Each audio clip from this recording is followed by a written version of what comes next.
याद क्या करना है? सीमेंट निर्माण की प्रक्रिया कच्चा माल मुख्य रूप से चूना पत्थर। तो कच्चा माल क्या है? चूना पत्थर है जो कि कैल्शियम प्रदान करता है। और मिट्टी शेल जो कि सिलिका एल्यूमिना आयरन ऑक्साइड प्रदान करता है। तो चूना पत्थर क्या करता है? कैल्शियम प्रदान करता है। मिट्टी और सेल क्या करता है? सिलिका एल्यूमिना आयरन ऑक्साइड ये सब प्रदान करता है। प्रक्रिया क्या है? कच्चे माल को पीसा जाता है, यानी कि किसको? चूना पत्थर को पीसा जाता है, मिलाया जाता है, और क्लिंकर यानी कि चूना पत्थर और मिट्टी को क्या किया जाता है? पीसा जाता है। चूना पत्थर में कैल्शियम है और मिट्टी में सिलिका है, एल्यूमिना है, आयरन ऑक्साइड है। तो इनको क्या किया जाता है? पीसा जाता है कच्चे माल को, यानी कि चूना पत्थर और मिट्टी को पीस लिए। फिर उनको मिलाया जाता है। क्लिंकर बनाने के लिए 1450 डिग्री सेल्सियस पर गर्म की गई रोटरी भट्टी में डाला जाता है। फिर 1450 डिग्री सेल्सियस की जो गर्म भट्टी होती है उसमें डाला जाता है। अंतिम चरण क्या होता है? आखिरी में क्लिंकर को ठंडा किया जाता है और पोर्टलैंड सीमेंट बनाने की थोड़ी मात्रा में जिप्सम के साथ पीसा जाता है। तो थोड़ी सी मात्रा में जिप्सम के साथ क्या किया जाता है? पीसा जाता है। अब CO2 उत्सर्जन के स्रोत क्या है?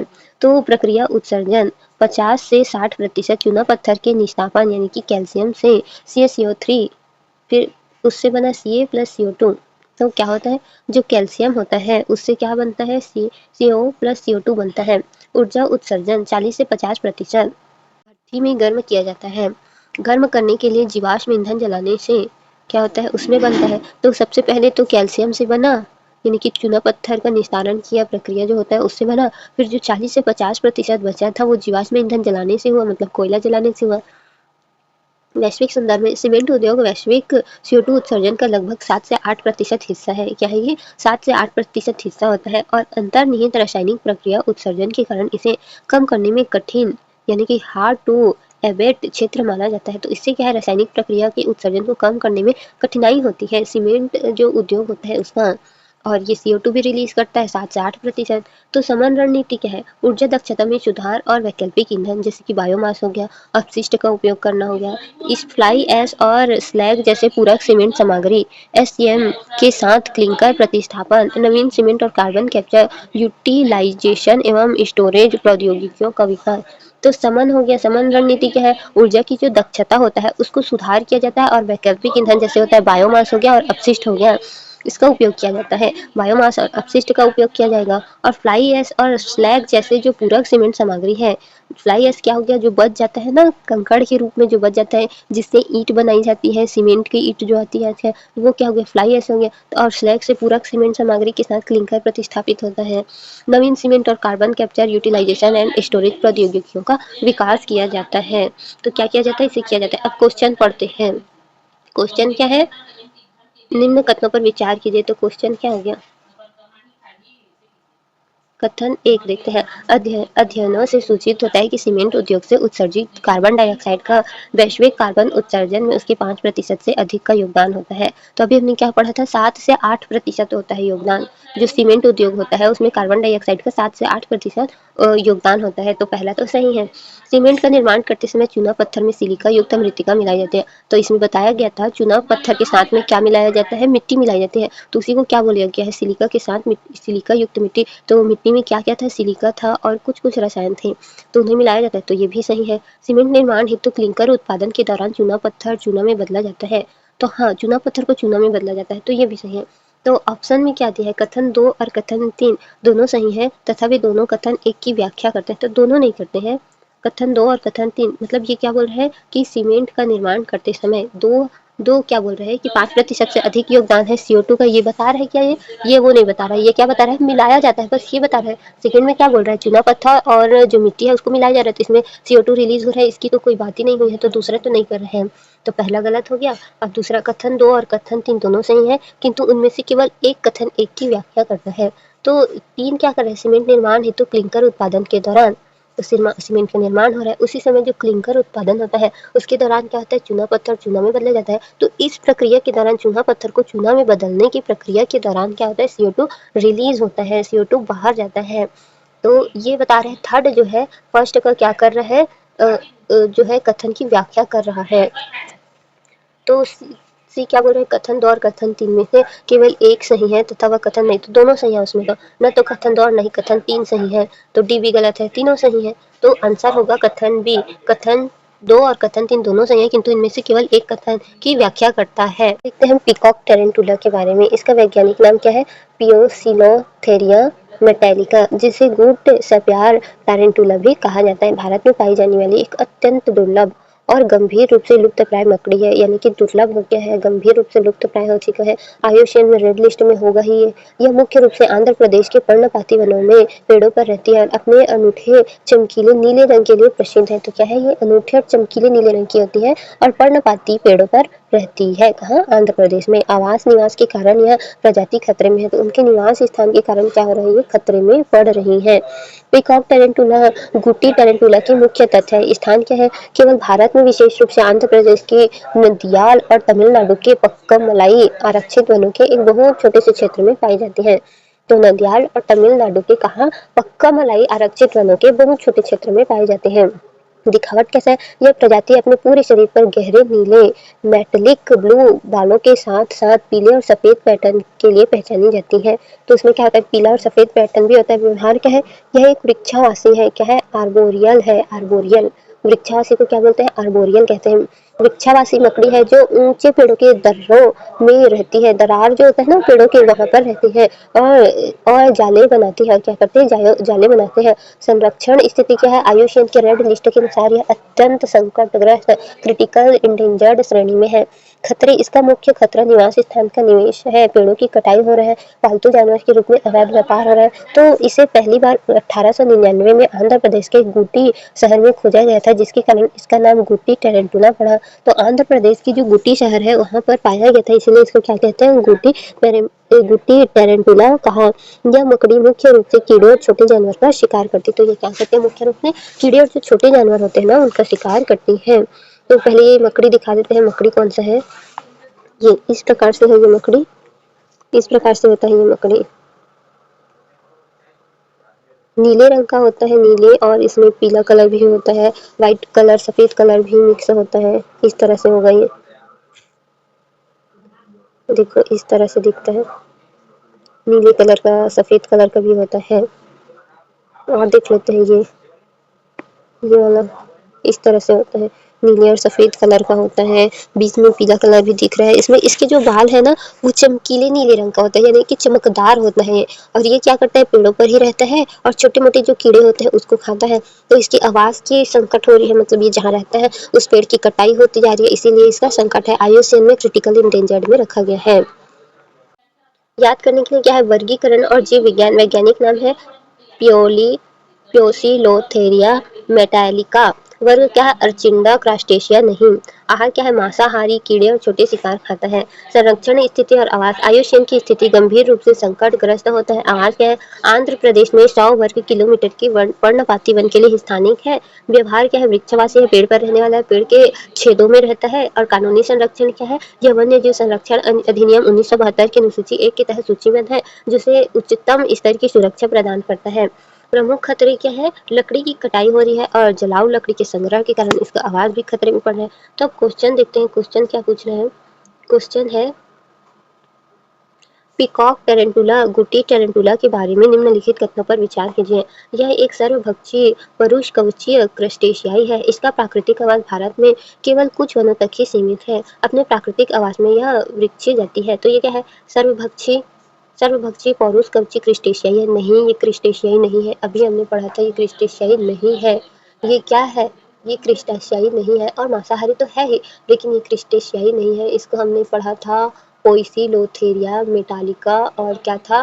टारेंटुला। गुड टारेंटुला है, ये क्रिस्टेशियाई नहीं है, गुड टारेंटुला है ना। और ये मांसाहारी तो है ही, तो सर्वभक्षी नहीं बोल सकते, ये मांसाहारी है, क्योंकि कीड़े खाने के बारे में बताया गया है और पत्तियां खाने के बारे में तो नहीं बताया है। तो ये मांसाहारी है। इसका प्राकृतिक आवास भारत में केवल कुछ वनों तक ही सीमित है। तो भारत में आंध्र में है शायद, इसका कहाँ है? आंध्र प्रदेश में है शायद।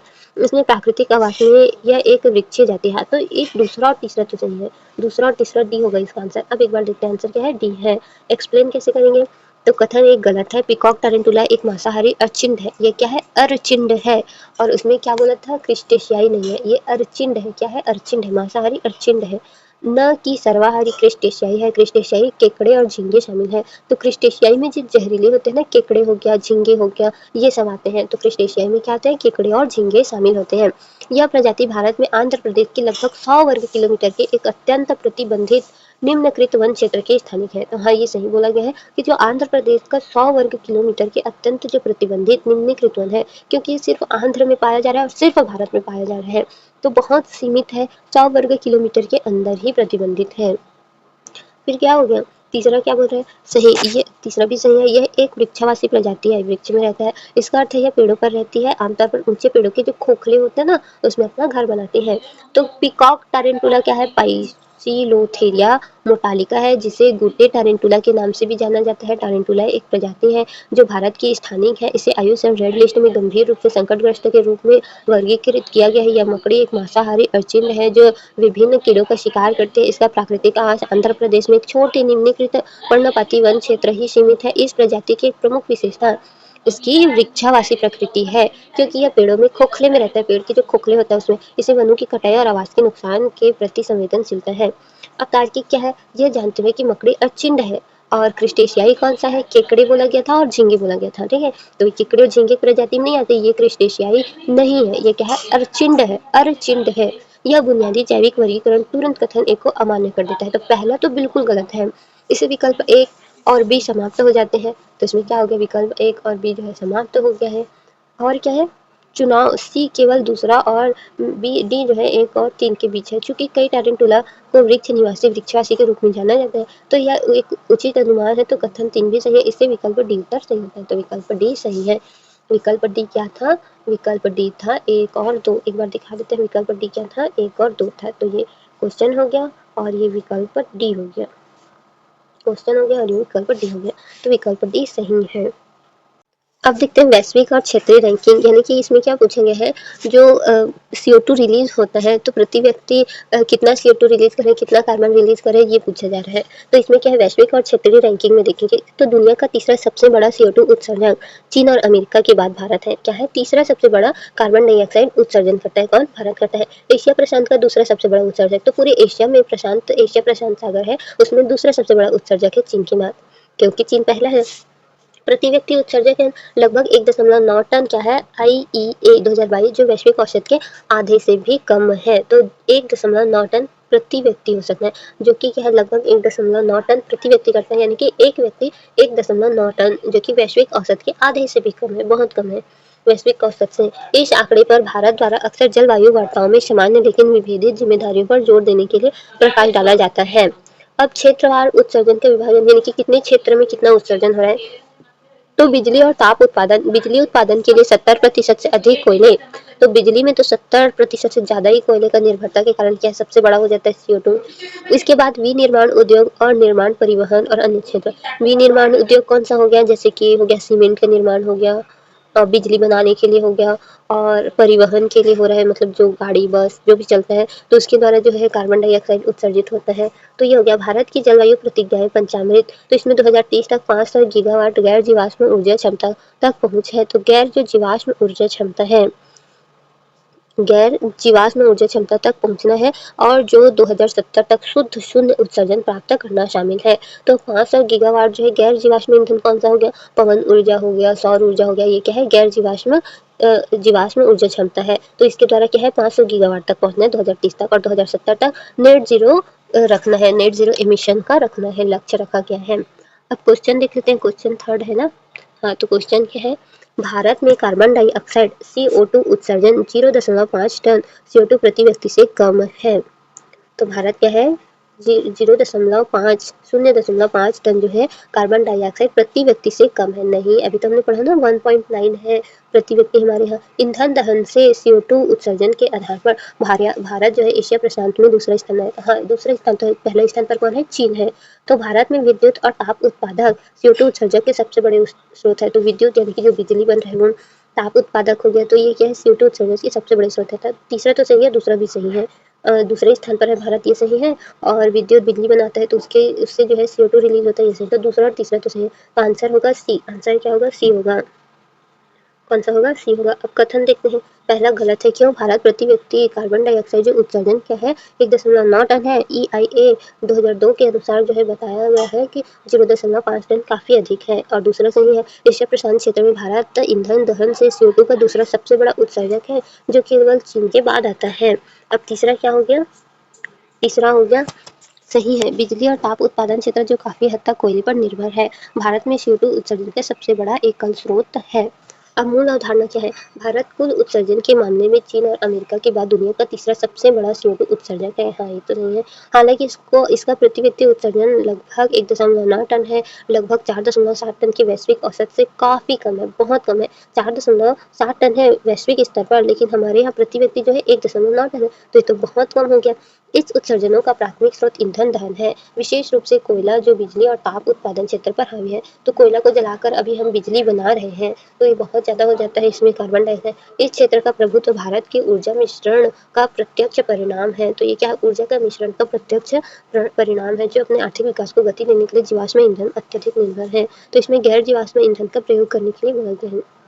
तार्किक उन्मूलन क्या है? कथन एक प्रति व्यक्ति उत्सर्जन एक अत्यंत कम आंकड़ा प्रस्तुत करता है। इस सामान्य ज्ञान के साथ भी कि भारत का उत्सर्जन महत्वपूर्ण है, एक प्रमुख अर्थव्यवस्था के लिए 0.5 टन अविश्वसनीय रूप से कम लगता है। क्यों कम लगता है? क्योंकि 4.7 टन बाकी जगहों की प्रति व्यक्ति है, हर एक व्यक्ति 4.7 टन कर है, और भारत जो है 0.5 टन कैसे कर सकता है? ये तो बहुत कम हो गया। तो भारत जो 1.9 टन कर है, वो प्रति व्यक्ति यानी कि हर एक व्यक्ति 1.9 टन कर है, ये ऑलरेडी बहुत कम है। और अगर 0.5 टन, ये तो अविश्वसनीय, ये तो हो ही नहीं सकता ना, ये तो हो ही नहीं सकता, अभी के समय में हो ही नहीं सकता। तो इसीलिए अविश्वसनीय है, ये बिल्कुल गलत है। इसे विकल्प ए और डी तत्काल समाप्त किया जा सकता है। अब चुना जाता है बी और सी के बीच का कथन। तो कथन 3 जो बिजली क्षेत्र को मुख्य उत्सर्जक के रूप में पहचानता है, भारत के कोयले पर भारी निर्भरता के कारण एक व्यापक रूप से ज्ञात तथ्य है। ये कथन तीसरे के सही होने की उच्च संभावना बताता है, जो विकल्प सी की ओर इशारा करता है।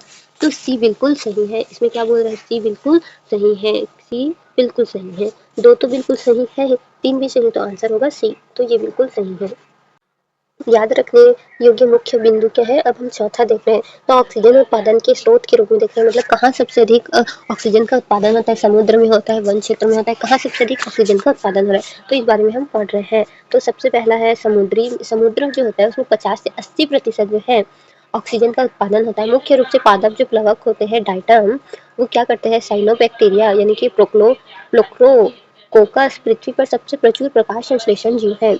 जिससे क्या होता है? सबसे अधिक जो है ये प्रकाश संश्लेषण करते हैं, कार्बन डाइऑक्साइड ऑब्जर्व करते हैं और ऑक्सीजन छोड़ते हैं। क्या करते हैं? ऑक्सीजन छोड़ते हैं।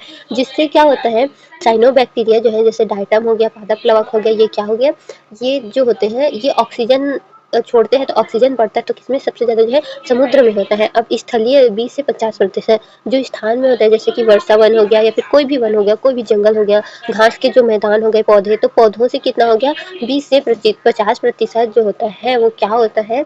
20 से 50% जो है वो ऑक्सीजन करते हैं। तो समुद्र में 50 से 80% होता है, और स्थल में जो वन हो गया, लोग हो गए, लोग नहीं हो गए लेकिन वन हो गया, वनों के कारण होता है, या सामान्य वन हो गया, या फिर घना जो मैदान होता है घास का वो हो गया, पौधे से हो गया, तो ये क्या करते हैं? 20 से 50% जो है कार्बन जो है ऑक्सीजन छोड़ते हैं और कार्बन डाइऑक्साइड ऑब्जर्व करते हैं। ऑक्सीजन सांद्रता की तुलना क्या है? वायुमंडल में 21% या 2,10,000 पार्ट्स पर मिलियन ppm। सतही समुद्री जल है 8 से 15 ppm। पानी का तापमान बढ़ने पर ऑक्सीजन की घुलनशीलता कम हो जाती है। तो समुद्री स्तर पर क्या होता है? 8 से 15% ppm होता है। पानी का अगर तापमान बढ़ा तो क्या होगा? ऑक्सीजन कम होगी। और अगर पानी का तापमान कम रहता है तो ऑक्सीजन ज़्यादा रहती है। और वायुमंडल में क्या होता है? 21% है, मतलब 2,10,000 पार्ट्स पर मिलियन ppm होता है। घुलनशीलता कम हो जाती है। तो शुद्ध ऑक्सीजन उत्पादन क्या होता है? अमेज़न वर्षावन जैसे परिपक्व पारिस्थितिक तंत्र का शुद्ध ऑक्सीजन उत्पादन शून्य के करीब होता है। क्या होता है? अमेज़न का जो वर्षावन है उसमें पारिस्थितिक तंत्र जिसके कारण शुद्ध ऑक्सीजन उत्पादन होता है वो शून्य के करीब होता है, क्योंकि पौधे और जानवर और रोगाणुओं द्वारा श्वसन अधिकांश उत्पादित ऑक्सीजन की खपत कर लेते हैं। तो जो वर्षावन होते हैं उसमें क्या होता है? पौधे या फिर वन के कारण जो भी ऑक्सीजन छोड़ते हैं, वो लोग जो भी ऑक्सीजन छोड़ देते हैं वो क्या करते हैं? जो पारिस्थितिक तंत्र होता है ना, जो वहाँ के पारिस्थितिक तंत्र है, जैसे कि जानवर हो गए या रोगाणु द्वारा जो भी साँस लेते हैं जानवर, अब ऑक्सीजन साँस लेते हैं, तो वो शून्य हो जाता है। पौधे छोड़ रहे हैं और जानवर ऑक्सीजन ले रहे हैं, तो शून्य हो जाता है, दोनों बराबर हो जाता है। और ऑक्सीजन जो है खप जाता है और पादप प्लवक जीवन चक्र छोटा होता है। जो समुद्र का जीवन चक्र होता है पादप प्लवक का, वो छोटा होता है। मृत्यु पर वे गहरे समुद्र में डूब जाते हैं। तो मृत्यु होने पर क्या होता है, वो समुद्र में ही डूबते हैं, जिससे कार्बन प्रभावी रूप से हट जाता है और शुद्ध वायुमंडलीय ऑक्सीजन को में अधिक योगदान होता है। तो क्या होता है, तो फिर वो डूब जाते हैं, तो वो कार्बन डाइऑक्साइड नहीं बनता, वो ऑक्सीजन का ऑक्सीजन रह रहता है। इसलिए क्या हो गया, समुद्र में ज़्यादा ऑक्सीजन होता है और जो वन हो गया, जंगल हो गया, वहाँ जानवर रहते हैं, तो वो क्या करते हैं, उस ऑक्सीजन को ले लेते हैं, कार्बन डाइऑक्साइड छोड़ देते हैं, तो शून्य हो जाता है, बराबर हो जाता है। ऑक्सीजन ले रहे हैं और कार्बन डाइऑक्साइड छोड़ रहे हैं, इधर पौधे कार्बन डाइऑक्साइड ले रहे हैं और ऑक्सीजन छोड़ रहे हैं, तो दोनों तरफ से क्या हो जाता है, बराबर हो जाता है। तो क्या होता है, अब चौथा क्वेश्चन देख लेते हैं हम। पृथ्वी ग्रह के संदर्भ में निम्नलिखित कथनों पर विचार कीजिए। वर्षा वन, अभी हमने वन के बारे में पढ़ा, वन हो गया। महासागर द्वारा उत्पादित ऑक्सीजन की तुलना में अधिक ऑक्सीजन उत्पादित करते हैं, नहीं। अभी हमने पढ़ा था जो वन है वो महासागर की तुलना में कम ऑक्सीजन उत्पादन करता है। दूसरा क्या है, समुद्री पादप प्लवक और प्रकाश संश्लेषी जीवाणु विश्व में ऑक्सीजन का लगभग 50% उत्पादित करते हैं। हाँ, ये बिल्कुल सही है। अभी हमने पढ़ा था ना, समुद्र में जो पादप प्लवक होता है, जो प्रकाश संश्लेषण होता है, इसे क्या करते हैं, वो 50% से अधिक ऑक्सीजन छोड़ते हैं, ऑक्सीजन बनाते हैं। अब तीसरा देखते हैं, वायुमंडलीय हवा में विद्यमान ऑक्सीजन की तुलना में सुचारू रूप से ऑक्सीकृत पृष्ठ जल में अनेक गुना अधिक ऑक्सीजन होती है। तो वायुमंडल में जो होता है विद्यमान जो ऑक्सीजन होता है, उसकी तुलना में जो सुचारू रूप से ऑक्सीकृत पृष्ठभूमि जल में अनेक गुना अधिक ऑक्सीजन होती है। तो आंसर होगा इसका दो, होगा शायद। इसका आंसर क्या होगा, दो होगा। कौन सा सही है ये पूछ रहे हैं, तो इसका ऑक्सीजन होगा दो। क्यों, क्योंकि वायुमंडल में जो विद्यमान ऑक्सीजन है वो ऑक्सीकृत पृष्ठभूमि जल में अनेक गुना अधिक ऑक्सीजन होती है। तो जो समुद्र है वो ऑक्सीजन दे जरूर रहा है, लेकिन वो उतना ज़्यादा ऑक्सीजन ले नहीं रहा है, तो ये सही नहीं है। दूसरा का जो बता रहा है वो गलत है। वायुमंडल में जो ऑक्सीजन की तुलना में सुचारू रूप से ऑक्सीकृत जो पृष्ठभूमि जल में अनेक गुना अधिक ऑक्सीजन होते हैं। अधिक नहीं होता है, जो वायुमंडल में ऑक्सीजन है वो अधिक होता है, लेकिन 50% ऑक्सीजन जो है समुद्र भी देता है। तो तीसरा गलत है, दूसरा बताइए 50% होता है। तो आंसर क्या होगा देखते हैं। क्वेश्चन में क्या दिया है, तो क्वेश्चन में दिया है एक और दो। तो अभी हमने पढ़ा था एक गलत है, तो एक गलत होगा, तो दो, पहला ऑप्शन गलत है। बी, बी दो दो बोल रहा है, दो तो सही है, अभी हमने देखा था दो सही है। अब फिर तीन हो गया, तीन गलत है, तो उपयुक्त कथन में कोई भी सही नहीं, तो दो तो सही है, तो आंसर होगा बी। आंसर क्या होगा, बी। अब देख लेते हैं इसका विश्लेषण क्या है। पहला गलत है, महासागर वर्षावन सहित सभी स्थलीय पौधों की संयुक्त तुलना में अधिक ऑक्सीजन, यानी कि जो स्थल में है उसकी तुलना में, वायुमंडल नहीं बोल रहा है, स्थल में है उसकी तुलना में क्या कर रहा है, सागर जो है महासागर वो ऑक्सीजन 50 से 80% क्या करता है, उत्पादन करता है। यह एक आम गलत धारणा है, तो ये गलत है। पहला जो बोल रहा है ना वो गलत है। पहला क्या बोल रहा था, तो ऑक्सीजन जो है वर्षावन ज़्यादा होता है बोल रहा था, तो वो गलत था। अब दूसरा देखते हैं, दूसरा क्या था, दूसरा सही था। समुद्री पादप प्लवक जो है जिसमें क्लोक्रोकोकस जैसे जो साइनोबैक्टीरिया शामिल है, प्रकाश संश्लेषण के माध्यम से पृथ्वी की कुल ऑक्सीजन उत्पादन कम से कम आधे हिस्से के लिए जिम्मेदार होता है। हाँ, तो ये सही है, आधे हिस्से के लिए क्या हो रहा है, वो जिम्मेदार है, तो ये तो सही है, क्योंकि यही तो ऑक्सीजन बना रहे हैं समुद्र में, तो वो सही है प्रकाश संश्लेषण करके। अब तीसरा तीसरा गलत है। वायुमंडल हवा में लगभग 21% ऑक्सीजन है, यानी कि 2,10,000 ppm होती है। जो अच्छी तरह से ऑक्सीजन युक्त सतही जल है लगभग 8 से 15 ppm है, तो ऑक्सीजन की सांद्रता बहुत अधिक है। तो तीसरा तो गलत ही होगा ना, वायुमंडल में अधिक ऑक्सीजन होगा ही। पृथ्वी की वायुमंडलीय ऑक्सीजन मुख्य रूप से प्रकाश संश्लेषण एक उप उत्पाद है, तो क्या है, प्रकाश संश्लेषण का एक उप उत्पाद है। यद्यपि स्थलीय वन जो है विशेष रूप से वर्षा वन महत्वपूर्ण ऑक्सीजन उत्पाद है। तो वर्षा वन होता है विशेष रूप से, और वर्षा वन की जो महत्वपूर्ण ऑक्सीजन उत्पाद है, प्रकाश संश्लेषण के कारण पृथ्वी की अधिकांश ऑक्सीजन समुद्री जीवों से आती है। तो क्या करता है, अधिकांश ऑक्सीजन जो है समुद्र में जीव से आती है। पादप हो गया, पादप प्लवक जो सूक्ष्म समुद्री शैवाल है, तो क्या होता है, सूक्ष्म समुद्री शैवाल होता है और साइनोबैक्टीरिया प्रमुख भूमिका निभाते हैं। तो जो साइनोबैक्टीरिया प्रमुख भूमिका निभाता है, जो सामूहिक रूप से दुनिया की 50 से 80% ऑक्सीजन उत्पन्न करते हैं। पानी में घुली हुई ऑक्सीजन की सांद्रता वायुमंडल की तुलना में बहुत कम होती है, और यह तापमान का दबाव जैसे भौतिक कारक द्वारा नियंत्रित होता है, जैसे कि हेनरी के नियम के द्वारा होता है। तो तर्क देख लेते हैं, यह विचार कि वर्षावन ग्रह के प्राथमिक फेफड़े है, एक व्यापक रूप से खंडित मिथक है, यानी कि गलत है बोल रहा है। यह जानना कि महासागर अधिकांश ऑक्सीजन का उत्पादन करते हैं। कथन ए को गलत बनाता है। इस प्रकार विकल्प ए और सी समाप्त हो जाते हैं। कथन 3 एक चरम दावा यानी कि कई गुना अधिक करता है। सामान्य ज्ञान यह बताता है कि हवा में पानी की तुलना में सांस लेने योग्य ऑक्सीजन की सांद्रता बहुत अधिक होती है। तो जो सामान्य हवा होता है उससे ज़्यादा जो है पानी में जो है ऑक्सीजन की सांद्रता होती है, जिससे यह कथन अधिक संभावित होता है। क्या होता है? ज़्यादा संभावित होता है। तो इससे बी एकमात्र तार्किक विकल्प बचता है। तो बी क्या है उसका आंसर होगा। बी में क्या बोला गया था? केवल 2 बोला गया था, तो बी क्या है उसका आंसर होगा। ये टॉपिक है प्लास्टिक के बारे में। तो जो सिगरेट का बड्स होता है सेलुलोज एसीटेट, इसके बारे में बोल रहा है। सिगरेट के जो बड्स होते हैं फिल्टर सेलुलोज एसीटेट से बना होता है, जो एक बायोप्लास्टिक है जो बायोडिग्रेडेबल नहीं है। क्या है ये? बायोप्लास्टिक है, लेकिन क्या है ये बायोडिग्रेडेबल नहीं है, ये अपघटित नहीं होता है। जो प्लास्टिक जो होता है, सिगरेट के बड्स जो होते हैं वो प्लास्टिक होता है जो कि डिग्रेडेबल नहीं है। वे पर्यावरण में पाए जाने वाले प्लास्टिक कचरे का सबसे आम रूप है। तो क्या होता है? पर्यावरण में पाया जाता है जो जहरीले रसायनों और माइक्रो प्लास्टिक का रिसाव करते हैं, और ये अपघटित नहीं होता, बल्कि क्या होता है? जहरीली जो रसायन होता है या फिर जो माइक्रो प्लास्टिक होता है उसका क्या करता है? ये रिसाव करता है, छोड़ता है, मतलब जो है ये पर्यावरण को नुकसान पहुंचाता है। चश्मे के लेंस जो हो गया पॉलीमर, आज अधिकांश लेंस पॉलीकार्बोनेट यानी कि CR39 या अन्य हाई इंडेक्स प्लास्टिक पॉलीमर से बने होते हैं। इन सामग्रियों को हल्के, टूटन प्रतिरोधी और यूवी प्रकाश को अवशोषित करने की क्षमता के कारण कांच पर प्रभाव प्राथमिकता दी जाती है। क्या करता है? ये कांच जो है टूट जाता है और हल्का होता है, इसीलिए ये कांच से हल्का होता है, इसीलिए इसका उपयोग किया जाता है ताकि ये टूटे ना। और प्रकाश को अवशोषित करने की क्षमता के कारण क्या करता है? कांच पर प्राथमिकता दी जाती है, कांच की जगह इसका यूज किया जाता है। कार के टायर सिंथेटिक रबड़ होते हैं। कार के टायर जो होते हैं सिंथेटिक रबड़ होते हैं। रबड़ क्या होता है? टायर प्राकृतिक रबर और स्टाइरीन ब्यूटाडाइन रबर जैसे सिंथेटिक रबर के मिश्रण से बने होते हैं। टायर का रिसाव मिट्टी, हवा और जल निकायों में माइक्रोप्लास्टिक प्रदूषण का एक प्रमुख योगदान है। तो टायर जो है प्लास्टिक से भी बना होता है, प्लास्टिक उसमें मिक्स होता है, तो मिट्टी या फिर हवा या फिर जल जो होता है उसमें घिसाव होता है, जिससे क्या होता है? पर्यावरण प्रदूषित होता है, माइक्रोप्लास्टिक बनता है। अब माइक्रोप्लास्टिक क्या है? ये 5 मिमी से छोटे प्लास्टिक कण होते हैं। क्या होते हैं? बहुत छोटे होते हैं। वे प्राथमिक छोटे निर्मित या द्वितीयक बड़ी वस्तुओं के टूटने से हो सकते हैं। तो द्वितीयक बड़ी वस्तु जो होते हैं उसके टूटने से होते हैं। उल्लिखित तीनों वस्तुएं द्वितीयक माइक्रोप्लास्टिक के महत्वपूर्ण स्रोत हैं। तो ये माइक्रोप्लास्टिक के महत्वपूर्ण स्रोत होते हैं। अब क्वेश्चन देखते हैं क्या बोल रहा है क्वेश्चन। निम्नलिखित पर विचार कीजिए। धूम्रपान के बाद सिगरेट के बचे हुए टुकड़े, सिगरेट के जो बचे हुए टुकड़े वो प्लास्टिक में आता है, अभी हमने पढ़ा था। चश्मे की जो लेंस है वो भी प्लास्टिक में आता है। कार के टायर है उसमें भी प्लास्टिक मिला होता है। तो कितने में प्लास्टिक होता है? तो तीनों में प्लास्टिक होता है। तीनों सही है। आंसर क्या होगा? तीनों, सभी तीनों सही है। तो कथन एक क्या विश्लेषण करके देखते हैं। सिगरेट के फिल्टर बड्स जो होते हैं सेलुलोज एसीटेट से बने होते हैं, जो एक प्रकार का प्लास्टिक पॉलीमर है। तो क्या है? एक प्लास्टिक पॉलीमर है।